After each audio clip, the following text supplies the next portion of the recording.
बड़ी खबर आपको बता दें, वक्फ बिल के विरोध का झंडा बुलंद करने वाले असदुद्दीन ओवैसी खुद वक्फ की जमीन कब्जा आने के आरोपों से घिर गए हैं। उत्तराखंड वक्फ बोर्ड के अध्यक्ष ने आरोप लगाया है कि ओवैसी ने वक्फ की कई संपत्ति पर कब्जा किया है और वो नाम मात्र किराया दे रहे हैं औसी पर। ऐसे आरोप वक्फ वेलफेयर फोरम के चेयरमैन जावेद अहमद भी लगा चुके हैं। सवाल यह है कि क्या वक्फ का विरोध करने वाले ओवैसी इन आरोपों पर जवाब देंगे?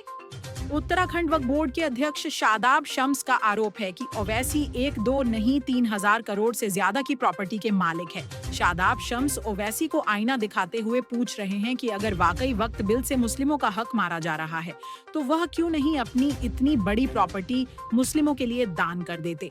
वक्फ बिल पर बनी जेपीसी में ओवैसी भी सदस्य थे। उन्होंने बिल के खिलाफ जबरदस्त मुखालफत भी की थी। ओवैसी हर जगह यह चीख कर कह रहे हैं कि बिल के जरिए मुस्लिमों के सीने पर गोलियां चलाई जा रही हैं, मस्जिदों और दरगाहों को शहीद किया जा रहा है। बिल के खिलाफ वो जंतर मंतर पर प्रदर्शन में भी शामिल हुए, लेकिन वक्फ की जमीन कब्जा आने के आरोपों पर ओवैसी खामोश है और उनकी पार्टी भी इस पर नहीं बोल रही है।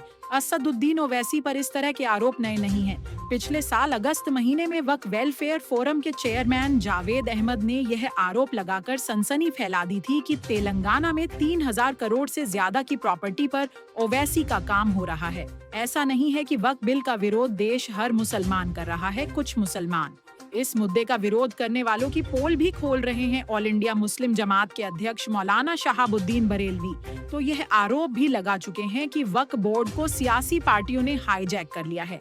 अगर वाकई ओवैसी को मुस्लिमों की फिक्र है तो उन्हें सामने आकर इन आरोपों पर जरूर सफाई देनी चाहिए, क्योंकि जिस कौम की सियासत वह करते हैं उसका दिल जीतने के लिए जरूरी है कि उनका दामन दागदार ना हो। Bureau report FM Sikar media. देखिए, योगी आदित्यनाथ ने ये भी कहा, जो आप लोग डर के नहीं पूछ रहे हैं, वो ये है कि उन्होंने कहा कि कोई भी प्रॉपर्टी को वक्फ डिक्लेयर करता है वक्फ बोर्ड। झूठ बोल रहे हैं। वक्फ प्रॉपर्टी कैसे बनती है? एक सर्वे कमिश्नर जो स्टेट गवर्नमेंट में कलेक्टर से सीनियर होता है, वो सर्वे करता है, ऑब्जेक्शन कॉल फॉर करता है, उसके बाद रिपोर्ट देता है चीफ सेक्रेटरी को, और चीफ सेक्रेटरी उस बुनियाद पर एक गजीट नोटिफिकेशन इशू करते हैं और उस बुनियाद पर, गजीट नोटिफिकेशन की बुनियाद पर वो प्रॉपर्टी वक्फ कहलाती है। अब आप ये कह रहे हैं कि कोई प्रॉपर्टी वक्फ डिक्लेयर करते? क्या उत्तर प्रदेश में जितने गजीट नोटिफिकेशन है, चाहे सुन्नी वक्फ बोर्ड के हो, शिया वक्फ बोर्ड के हो, उनको मानना चाहिए ना। गवर्नमेंट तो आती जाती रहती है, गवर्नमेंट हमेशा कंटिन्यूस फॉर्म में रहती है, पार्टीज पावर में नहीं रहती है। तो योगी आदित्यनाथ ये झूठ बोल रहे हैं और ये चाहते ये हैं कि मस्जिद के झगड़े शुरू हो जाए, वहां पर कोई जाकर पिटीशन डाल दे सरकार को कि भाई यहाँ पर मस्जिद नहीं थी। इस बिल में मैं फिर से कह रहा हूँ, इसमें पावर इतने हैं कि कलेक्टर अगर इंक्वायरी ऑर्डर करेगा किसी वक्फ प्रॉपर्टी की, तो इंक्वायरी खत्म ही नहीं करेगा कलेक्टर, और जब इंक्वायरी ऑर्डर करेगा तो वक्फ प्रॉपर्टी नहीं रहेगी। तो ये वक्फ की जायदादों को छीनने के लिए मोदी सरकार ये बिल को ला रही है। कोई वक्फ की प्रॉपर्टी का इसमें हिफाजत नहीं होगी, ना उसका रेवेन्यू में इजाफा होगा। आप 12 साल आप लिमिटेशन एक्ट अप्लाई कर रहे हैं। क्यों अप्लाई कर रहे हैं लिमिटेशन? हिंदू धर्म के ऊपर लिमिटेशन एक्ट अप्लाई नहीं होता। तो जो एनक्रोचर 12 साल से ओनर बन जाएगा, वो ओनर बन जाएगा ना। अब ये बताइए कौन सा काम कर रहे हैं आप कौन सा प्रॉपर्टी बचा रहे हैं?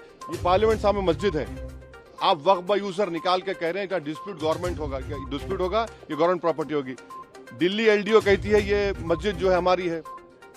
कल कलेक्टर को आप पावर्स दे रहे हैं, गवर्नमेंट के ऑर्डर पे बोलेगा ये मस्जिद गवर्नमेंट प्रॉपर्टी, मस्जिद बंद हो जाएगी। फिर ये हम एग्जाम्पल दे रहे हैं आपको। अब इसका गवर्नमेंट कैसा इसका रद्द करेगी?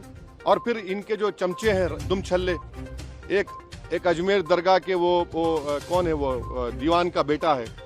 देखिए, ख्वाजा एक्ट के तहत वो दीवान गवर्नमेंट का एम्प्लॉय है, नौकर है वो गवर्नमेंट का, और आप लोग लिखते नहीं है, बोलते नहीं। उसको हर साल एक कोर्ट का, हाई कोर्ट की जजमेंट से उसको साल में 1.5 करोड़ रुपए मिलते हैं।